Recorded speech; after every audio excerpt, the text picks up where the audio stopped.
Humanist Perspective, presented by the New Orleans Secular Humanist Association, following our few principles of humanism. We're committed to the use of science and reason for understanding the universe and for solving human problems. We're skeptical of untested claims of knowledge, but we're open to new ideas. We are concerned with securing justice and fairness in society and in ending intolerance and discrimination. We are committed to the total separation of religion and government. We affirm humanism as a realistic alternative to the theologies of despair and the ideologies of violence. We reject the concept of an afterlife and believe in living a full and rewarding life here and now.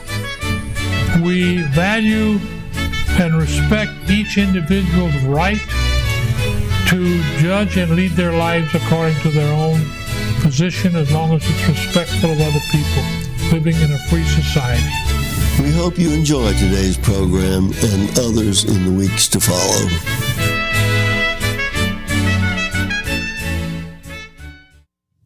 Hello and welcome to another episode of The Humanist Perspective.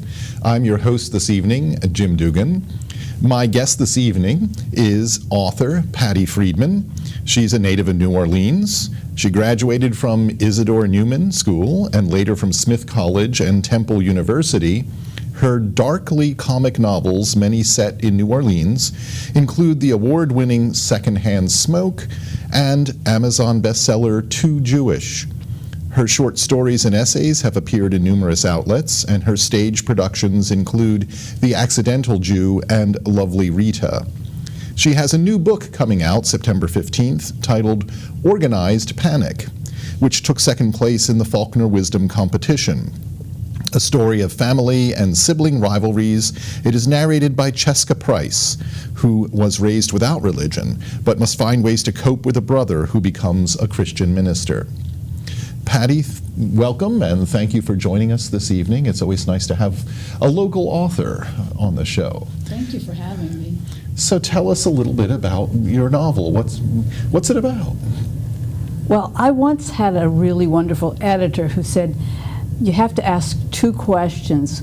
What's the book about, and what's it really about? Which one do you want to tell us first? Well, I'll tell you what it's about. It's about a dysfunctional family in New Orleans, which is sort of like saying, it's a New Orleans story about a beignet. A common enough event in the city of New Orleans. Right, and I usually do write about dysfunctional families in New Orleans, and I often write about sibling conflicts in families in New Orleans. And in this book, I have a sibling conflict. Cheska and her brother Ronald were raised in an atheist, secular humanist home. Cheska continues to carry those values and those beliefs. And her mother, who's still alive at the outset of the book, wonders why Ronald, the brother, has become a good Christian. And one of the reasons he's become such a good Christian is because he's found Jesus, or Jesus has found him through his business. He has a murder scene cleanup business, and one day one of his workers saw a horrific murder scene, and he was so upset he prayed over it. And all of a sudden he got a reputation that his workers prayed over murder scenes. And he gets this reputation in the 7-state region that he's got a Christian cleaning company, and he renames it Jesus Cleanup. And he's all of a sudden rich as Croesus, and so he's found Jesus, and he eventually becomes an evangelical Christian minister. And Cheska thinks maybe he believes, and her mother thinks maybe he doesn't. So here's where the conflict comes.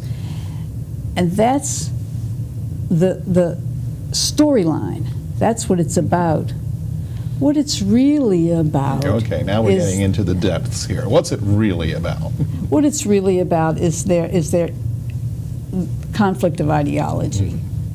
And that's where I have run into all kinds of interesting conflicts and complications in terms of how I want to present the book and how I personally was able to write the story, because I have to think about my readers, and I have to think about the personality of Cheska and the personality of Ronald as I put it together. So are you drawing on personal experience and projecting that into this fictional setting?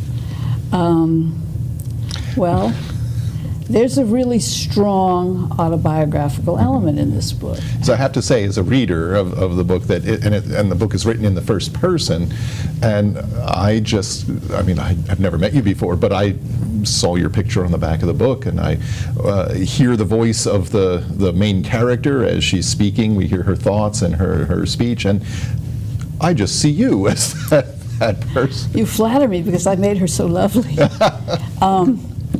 Well, all fiction, whether you're Stephen King or whoever, has a certain autobiographical element to it. I mean, if you don't see that, then you're lying. And a lot of people think that my stories are true. I mean, I wrote one novel, in fact, the one called Too Jewish. People think those things really happened to me. Those things didn't really happen to me. And when I write in first person, people think they hear my voice. But I'll tell you an interesting anecdote. I wrote this novel, and I gave it to my daughter, my first reader, to read, and she said, in the first draft, she said, "You can't show this book to anybody. Cheska is too obnoxious." And of course, since it was in some ways my own voice, I thought, yeah, you know me too well, Esme. That's my daughter. And so I went back and I cleaned her up and made her much less autobiographical. In other words, she's a much sweeter person than rotten old me. But the autobiographical element that I have to be honest about is there is a conflict between me and one of my siblings. I don't get along with my siblings, and it's just because they're basically fundamentally rotten people. But I have a younger brother, just as Cheska has her younger brother, and we were raised in kind of a who cares attitude family. I mean, we were sent to Sunday school and all that kind of stuff.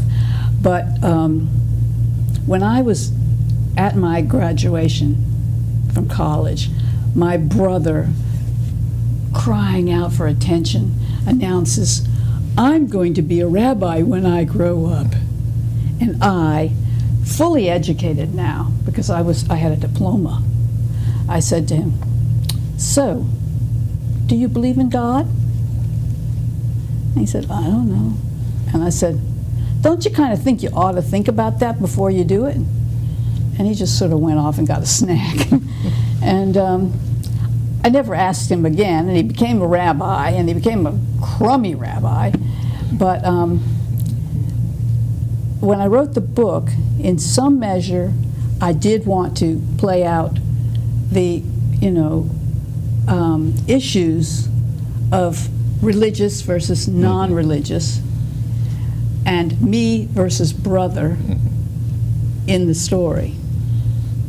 And so you chose this particular, but you drew on, to do that, you certainly drew on other things you knew as well. The situation in New Orleans, just the streets, the physical setting, the recent history of the city that you grew up in is the setting for this book and so many others that you've written. Well, I consider myself very lucky, even though when my tax bill and my insurance bill come, it's hard to believe, and especially when I ran my car through potholes, it's hard to believe that it's a great gift to live here. But in terms of writing darkly comic fiction, it's hard to think of anywhere else, if there is anywhere else, where it's so easy to write that kind of So let's talk about that a little bit. When you call it darkly comic, what do you mean by that? Well, it's a very fine line to walk, because I consider my work literary. I consider a certain complexity to lie behind what I write, and yet You know, I was always the glumpy fat girl as a kid, and my mother always said, "Be funny. You know, people will like you if you're funny," which, of course, is what made me so nuts that I could become a writer when I grew up. And I can't resist humor. And so to write literary fiction with a comic element to it is very difficult. But I can't resist it. I want to be serious. I want to deal with serious issues. And this novel certainly has the serious issue of Cheska trying to find out whether her brother is serious or not, because she certainly has to grapple with him when he's. I don't want. Well, I can give spoilers because people won't remember. But you know, his behavior toward their mother, when it comes to her health, when it comes to her will. Okay, when it comes to her funeral. I mean, where else than New Orleans could you go out to Lake Lawn and have the possibility of 2 funerals? Oh, these are the kinds of things that might happen in many families in many parts of the country. You think so? I mean, I think New Orleans may create a certain flair around that. You know, we have you have the cemetery with all the mausoleums up above the ground, and you know, gives it a different kind of romantic setting, but. Maybe families can be difficult everywhere. Yeah. Okay. All right. Maybe I picked a bad, for instance. Yeah.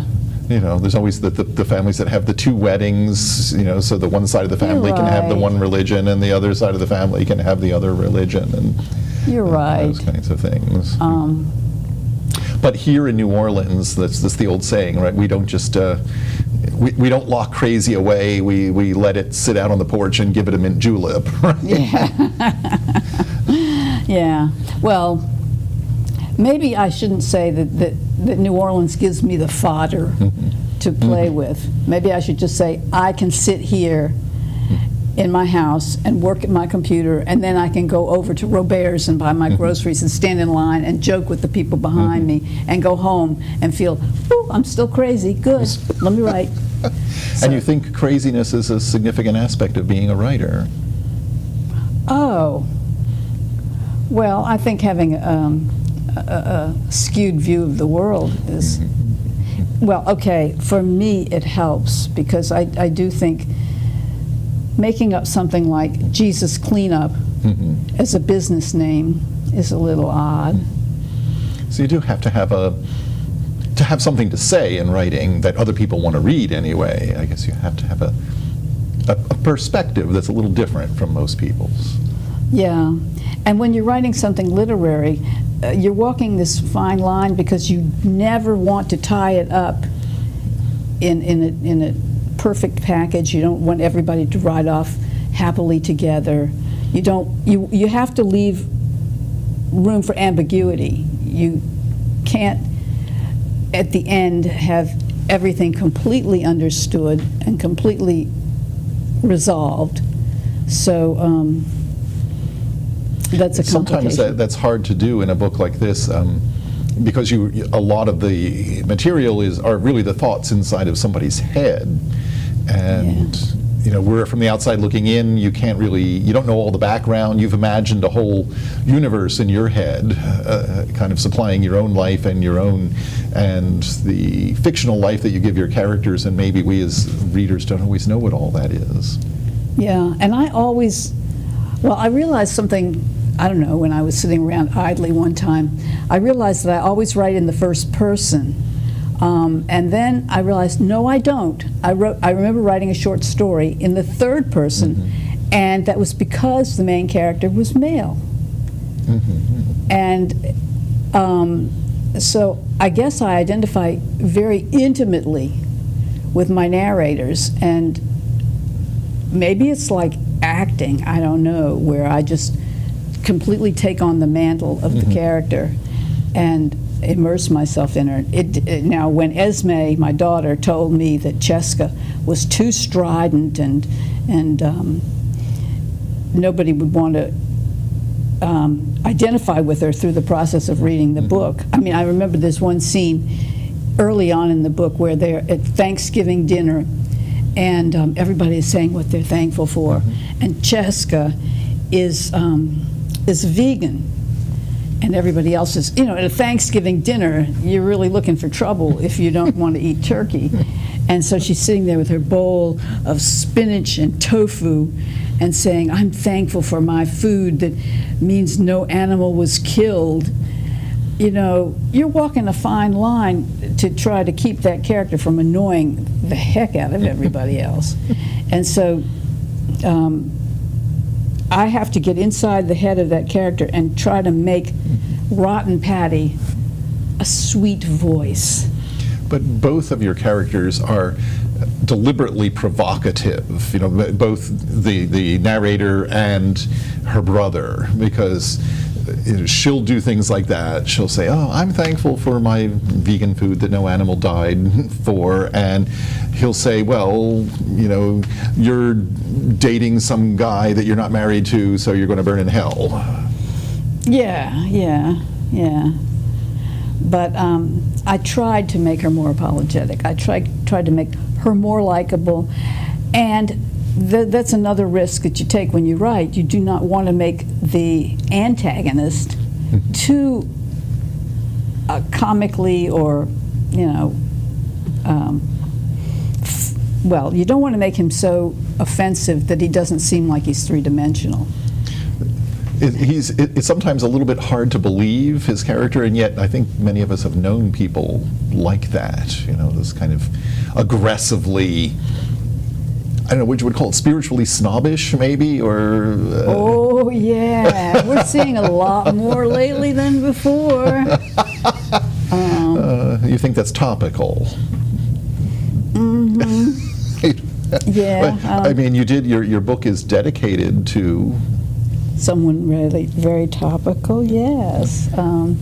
When I had to, I always have to have a dedication in a book, and a lot of my books have been dedicated to my kids or my grandkids, or I guess early on to one of my parents. And then so when I was having this book ready to come out, I was thinking, whom do I treasure as much as I treasure my family? And I thought, Bernie Sanders.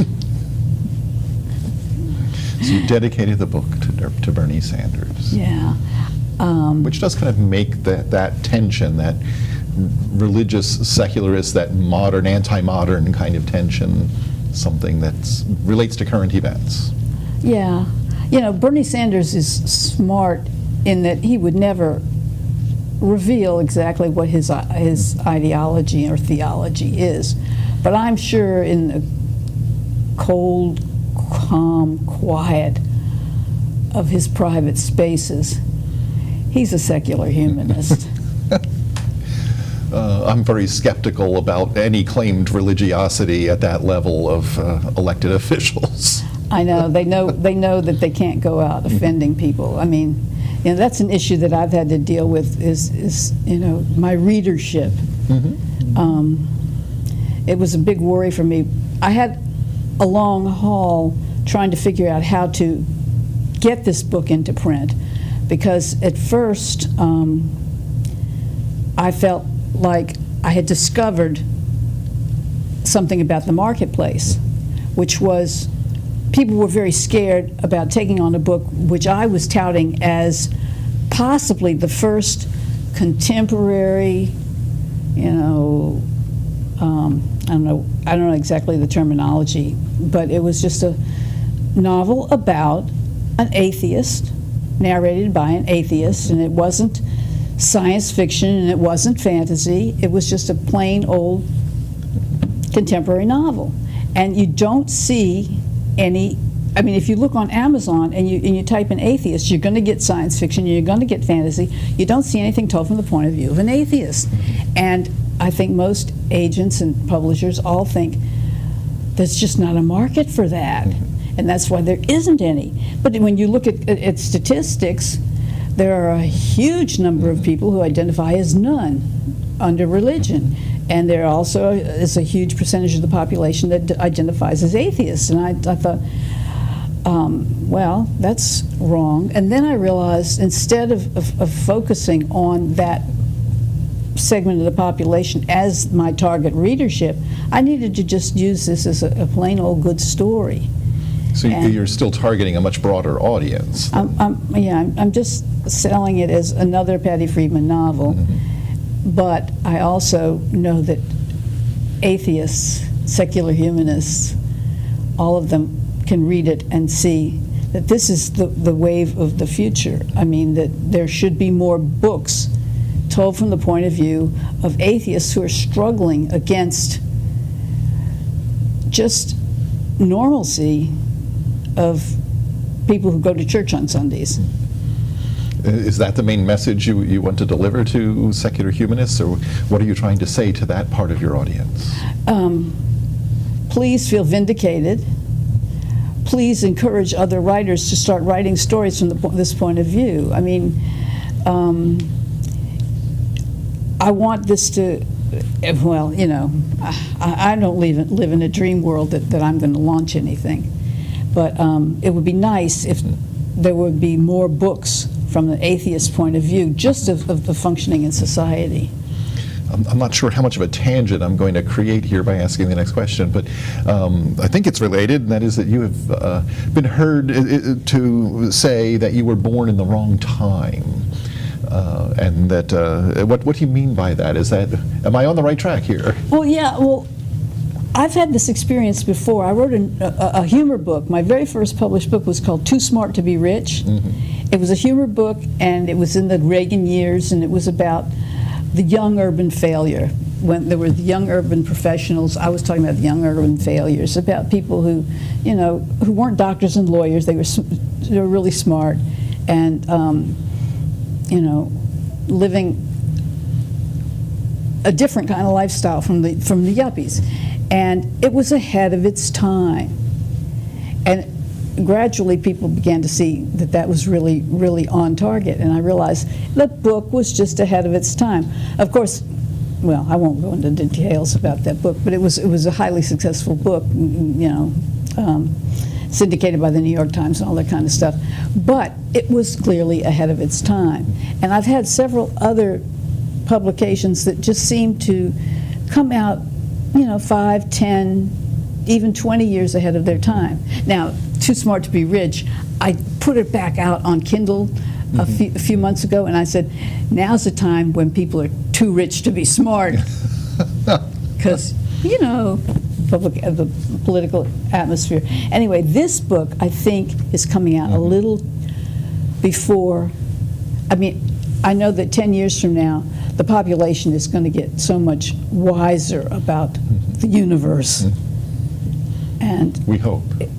I hope. We have hope. Right? Yeah. But there are those, you know, some types of television or movies or and writing. They only make sense in a certain era. Like, I find some things very difficult to comprehend, even a few decades later. If they really, I've read some stuff about women's struggles, which are certainly still relevant, but the story was almost incomprehensible in terms of how a woman would be treated in the workplace, for example, or things that have become at least a lot less common than they were, say, 1960 or something like that. I know. And so in some ways that's kind of it's hard to follow the story if you're not old enough to remember what the culture was like at that time. And right. And maybe that's something you would like to see with this kind of book, right, in the future. Yeah, to it. This book seems a little bit outdated and hard to believe that it would be such a conflict. In the future, sometime people won't be able to understand it, if you're lucky. Yeah. What's then the it'll big become deal? there'll be a whole Patty Friedmann studies, maybe, so we can historically analyze. No, you're not buying this. Yes. Well, I'll just leave you with this. I have instructed my daughter to put on my tombstone, posthumous doesn't count. Well, and that's because you're in the present, and your humanist perspective is what we have to do in this life. Right, which I guess is why I have that cover. Well, and speaking of the cover, you have the, which of course has a picture of a coffin and lots of cash on it. You said that you did something different with the way with the people you chose to blurb this book. Tell us what that means. Well, in the past, if a publisher has asked me to ask somebody to give me a blurb, I've always asked literary people, authors like Shirley Ann Grau or Silas House or something. But this time I asked people that had a relevant, these were not fiction writers, these were people relevant to the story. I mean, I got John Pope, who writes obituaries, and I got somebody on PBS, and the person that I'm really the most excited about is Dan Barker, who's the president of Freedom from Religion Foundation. So, and he said it's lip-smackingly irreverent. He would like it. Well, in the couple of minutes remaining, what do you see on the horizon? I know you're planning at least one more book. I have one more book that's coming out in March. It's a collection of my short stories, which means, sadly, I'm looking backward and not forward, because these are short stories that have been published over the past couple of decades. And collecting a new collection of older material. Yeah, a retrospective of my stuff. And you said you might be hanging it up. Are you tired of writing? You might be for a little while, and then you'll get the bug again. I once had lunch with Harlan Ellison, and he said, "I love writing. I hate having written." What does that mean? Which means the struggle in the marketplace, and it only gets worse with the advent of the internet. But I always hang it up, and then I come back. So. It's the tawdry parts of marketing and doing the tour and the book signings and. Yeah, but I mean, I say I write for two reasons. I write for vindictiveness and vindication. I love that. And vindictiveness and vindication. Yeah, and I do a little of each in that book. And who knows? I mean, if it gets a world for itself. I mean, if I see that the secular humanist world likes this kind of thing, I would come back. In fact, I actually have written a sequel to it, which I tend to forget. Patty Friedmann, thank you so much for joining us this evening. We've enjoyed talking about your book, Organized Panic. Thank you so much.